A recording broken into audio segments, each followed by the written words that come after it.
Hey folks, welcome back to AAA Farms. James here. Sorry for the wind noise, it's windy today.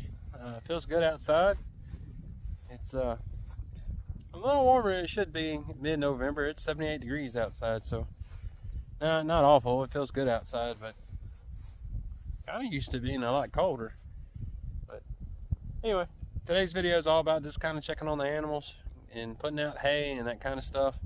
So we'll start by letting the chickens out and let them scavenge around a little bit.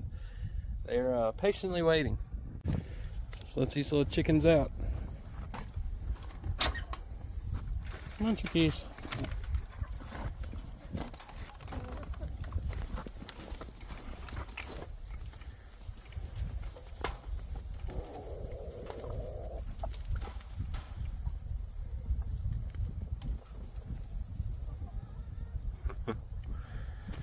Oh, they love their free range.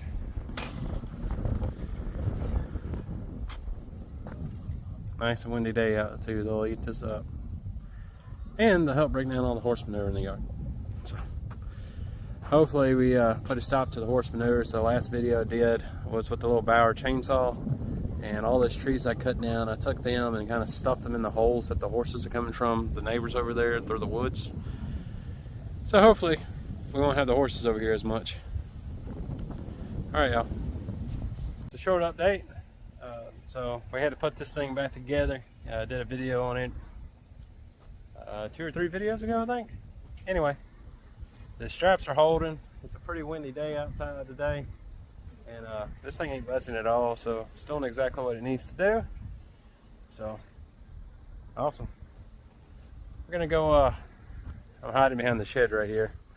So y'all ain't just getting full blast of wind. We're gonna go put hay out. We're gonna go check on the cows. They've been grazing a bit, which is typically a sign that they're out of hay.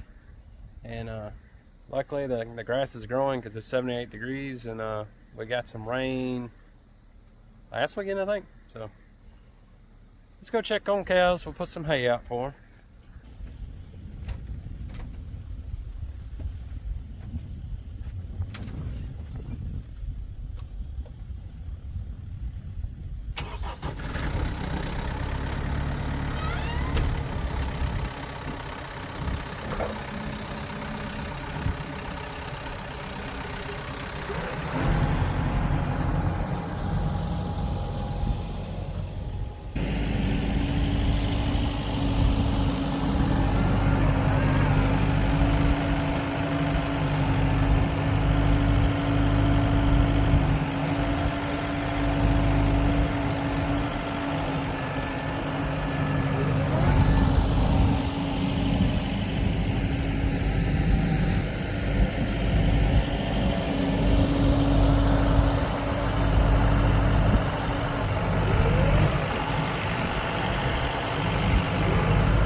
Got 1, 2, 3, 4, 5, 6, 7, 8, 9, 10, 11 cows.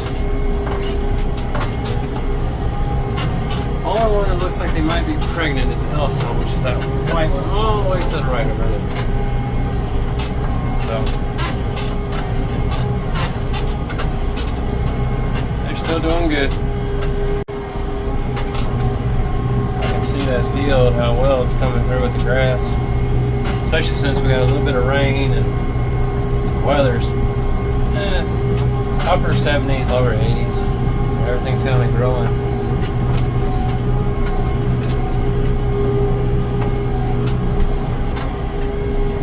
figure out where we're gonna put these two hay bales. Okay.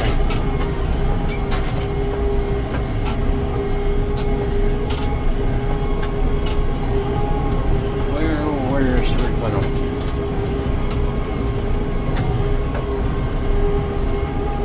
Go this way a little bit.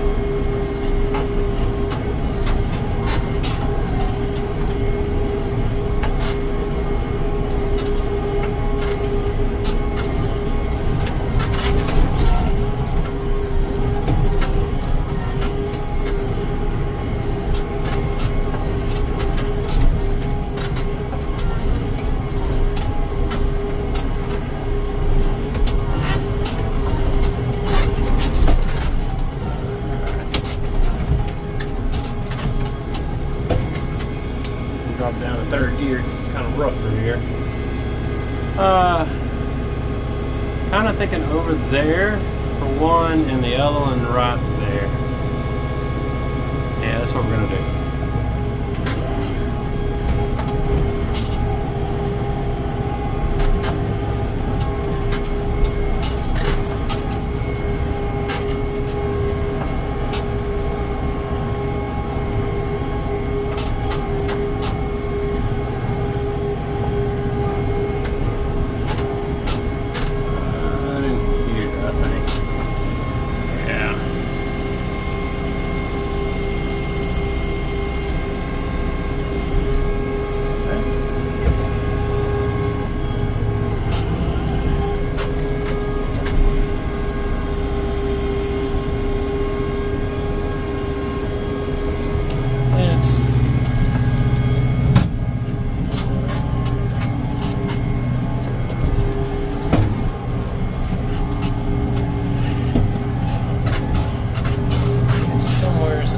Neighborhood.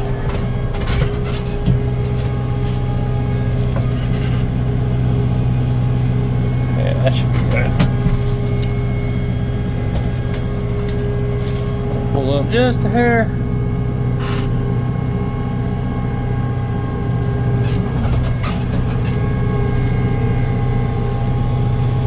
There we go.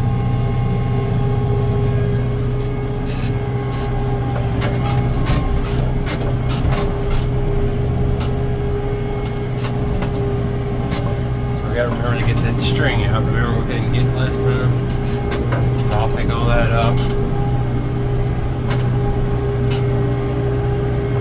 Now let's get the new hay covered. We'll worry about getting the string in a minute.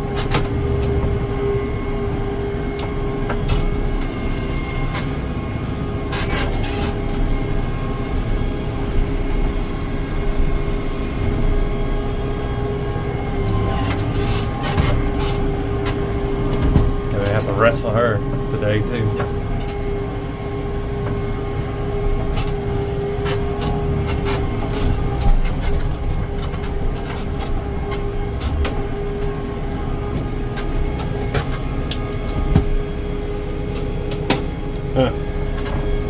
Just notice we're going through a regen, so on the Kubotas, that's how you know it's regen, is that light. If that light's blinking, you gotta up the RPMs. I already got the RPMs pretty high, just to make moving the tractor around a little bit faster.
there's a hole.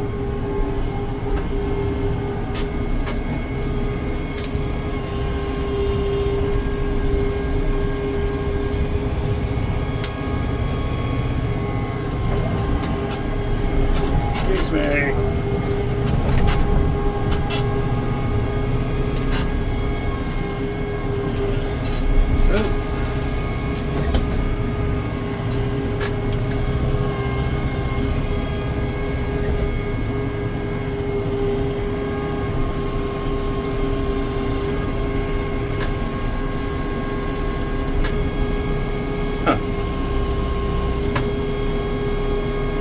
Yeah, we just pulled the string out, so that's cool.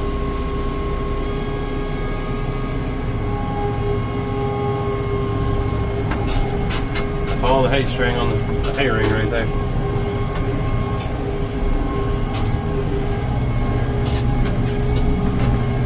Let's keep dragging.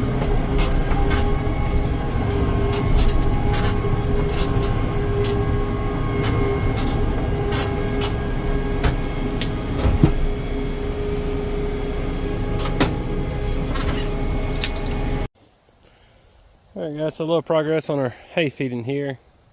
You can tell we got a lot of manure all over the place. This is where we fed one hay bale. You can tell they got it stumped in really well. And there's going to be a whole bunch of seeds in here. There's where we did another one. You can already see some ryegrass coming up. That's what that green stuff is right there. Same thing as this over here. There's a little bit of ryegrass mixed in with that hay. Trying to remember what we had. Another one over here. You can just tell there's manure all over, so there's going to be a big concentration of minerals where they're eating, or nutrients where they're eating, and that's just from the hay bales and stuff. But there's also going to be a lot of manure all around.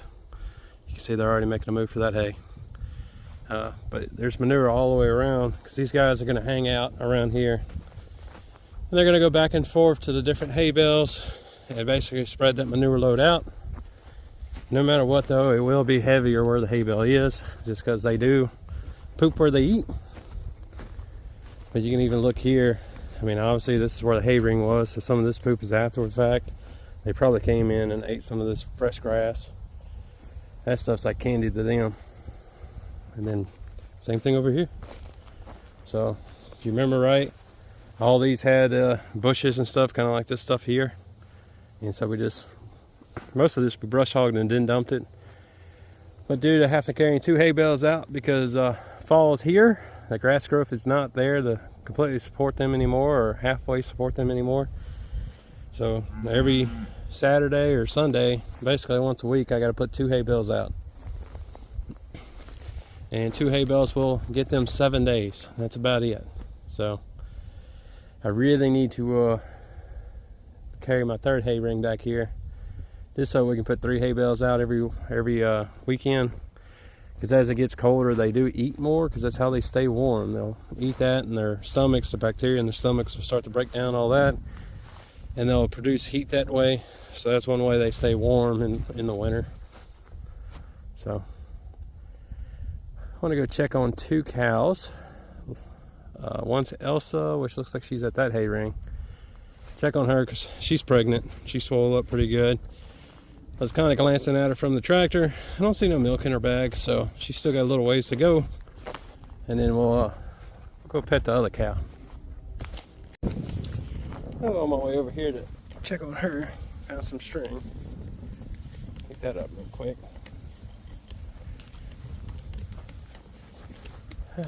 She's coming over here to see what's going on. Hey, Pumpkin. Alright, Elsa, you pregnant? You look like it. Yeah, she's pregnant. No milk, though. Huh. Not that far along yet, are you? She's such a pretty cow. She's the 2nd oldest cow on the farm. And then Pumpkin right there is the 3rd. It's a little bull.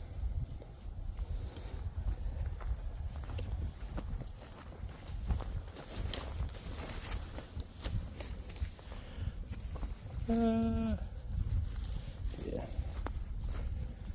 this side of her. Hey, girl.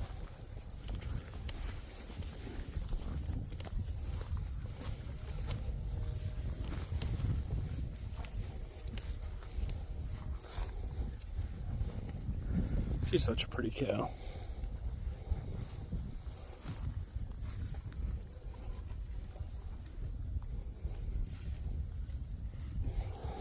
Look at them briskets.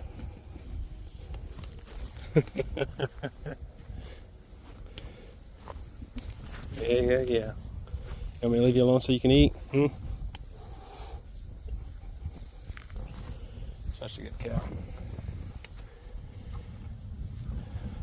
Oh yeah. All in all, the only one I'm really questioning getting rid of is her.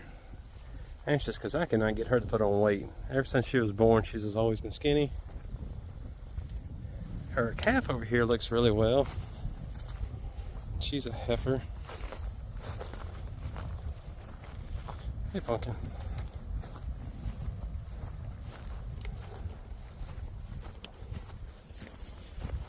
I'm not coming for you two.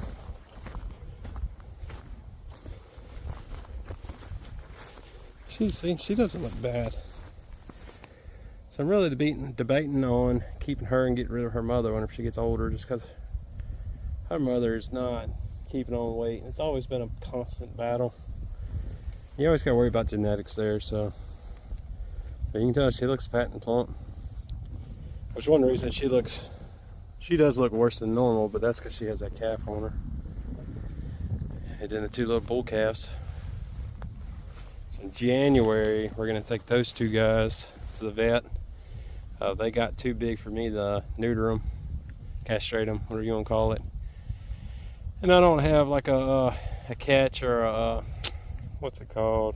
A chute to catch them, a squeeze chute. So we're probably gonna load them up, bring them to the vet, and let the vet do everything.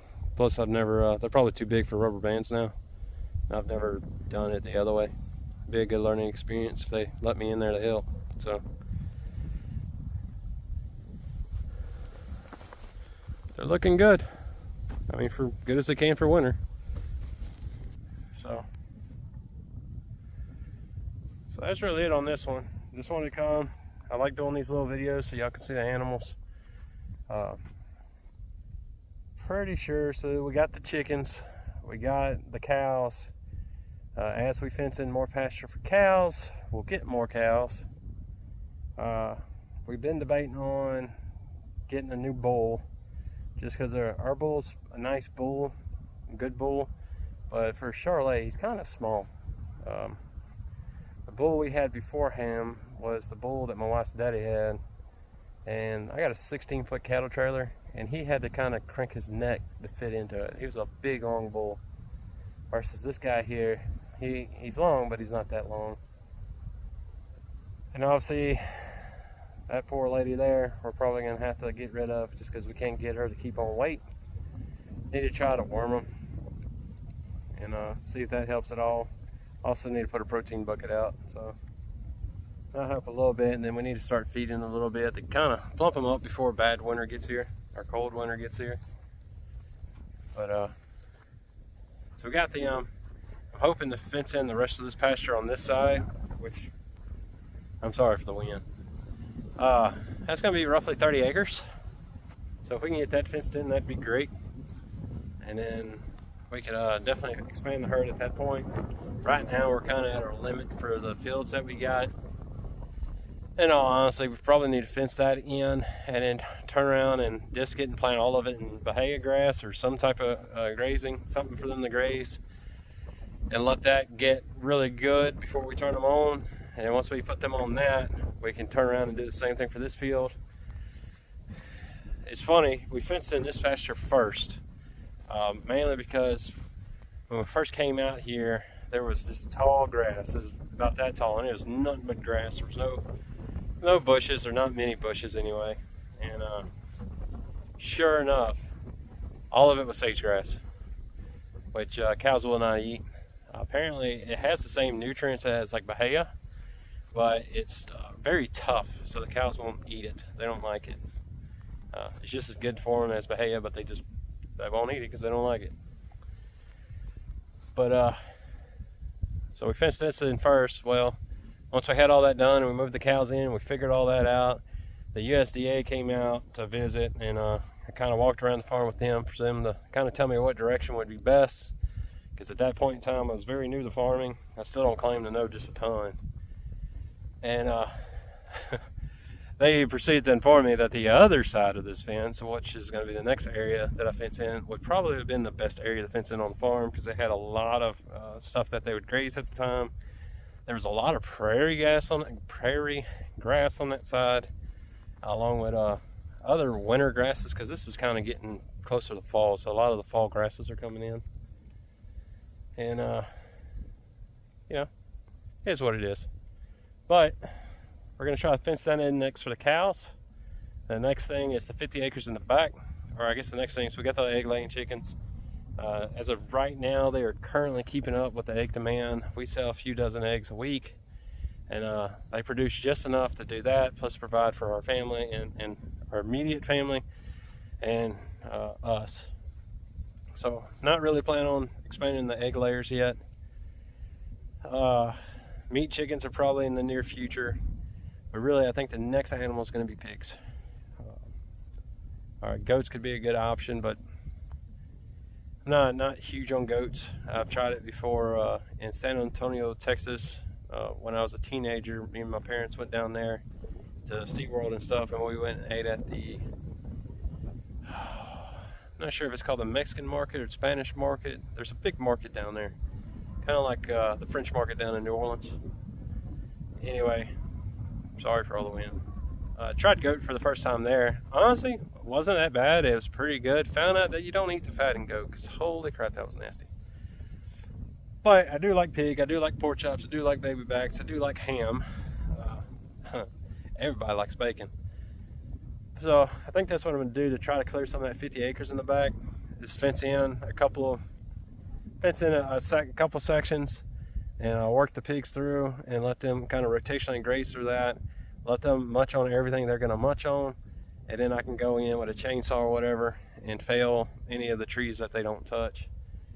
Because pigs don't sweat, so they need the shade, so that actually might work out for them.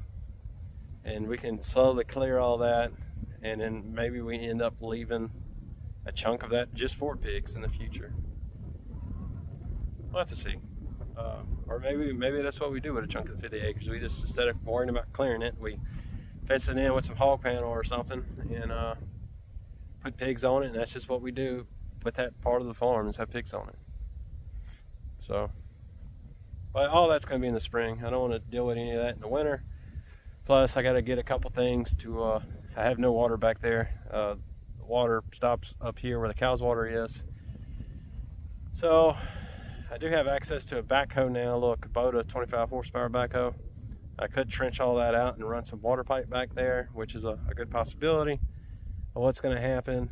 But I mean, that's going to cost money for the pipe, which PVC ain't that bad, or at least the last time I bought PVC, which is before COVID, so it's probably $500 a joint now. But anyway, I don't know, that's our next steps. So cows are doing good, egg layers are doing good, meat chickens are in the future, pigs are in the future. Don't foresee us ever doing a dairy cow. I felt like an anthill for a minute, it wasn't. Don't foresee us ever doing dairy, just because we're not going to deal with that. Don't foresee us doing goat. Don't really see us doing sheep. I mean, I guess non-farm animal related, my wife's kind of interested in doing like a potentially like a petting zoo or something with tortoises and maybe some goats there and sheep and cantaloupe or whatever else. I don't know. But farm animal wise, that's probably going to be the extent of it. When we get big enough to where we're going to start doing, eventually I want to get to a point to start doing farmers markets and selling meat and products there. And whenever we get that big, if our egg demand picks up enough, I want to make a mobile egg coop and basically have all this sectioned up to a couple acre paddocks. And my idea is to have the cows run through a paddock, and then when I move them to the next paddock, move the chicken coop into there and let the chickens go through and do what they're going to do. And then when I move them to the next spot, come in and brush hog that section, knock it all down. And the idea is to have them on each section, potentially for a week. With my current herd size, as the herd size gets bigger, you have to move them more often. But that way we can have the cows load up their manure all over the paddocks, have the chickens put manure all over the paddocks, and then constantly brush hogging to keep all the weeds and stuff that the cows don't eat, and just basically move them around the 50, not 50, the 100 acres, yeah, a little over 100 acres. So I don't know. It's fun looking towards the future. There's a lot of things I want to do here. But as of right now, cows are doing great. They're all happy. I need to get a protein buck and a couple other things to help them put on a little bit more weight before it gets super cold. Might start feeding a little bit, and then just put on a little extra weight. Anyway, guys, hope y'all enjoyed this video. I personally like doing these just because it kind of gives you an update on the farm animals. I know I do a lot of brush hogging videos, and that can get tiring at times. It's tiring for me at times. But that's just a huge part of starting up a farm, is keeping all this stuff mowed down until you can get it fenced in, and trying to get all the weeds and shrubs and all that chopped up. And eventually we're going to start fencing in more and disking up more. And no matter what, that 8 acres that the box stands on, well, you can't see it through the trees, but it's right there. That is a super rough field, and I'm 100% I'm hoping to get a moldboard plow and plow it so I can plow it deep, disc it, drag it extremely smooth, and plant Paya. If not, no matter what, I'm going to disc it. I've disked 12 acres before. There's 6 acres between this field and the house that the cows are on. And then, is that a deer? No, it's leaves. And then 6 acres around the house, the L field.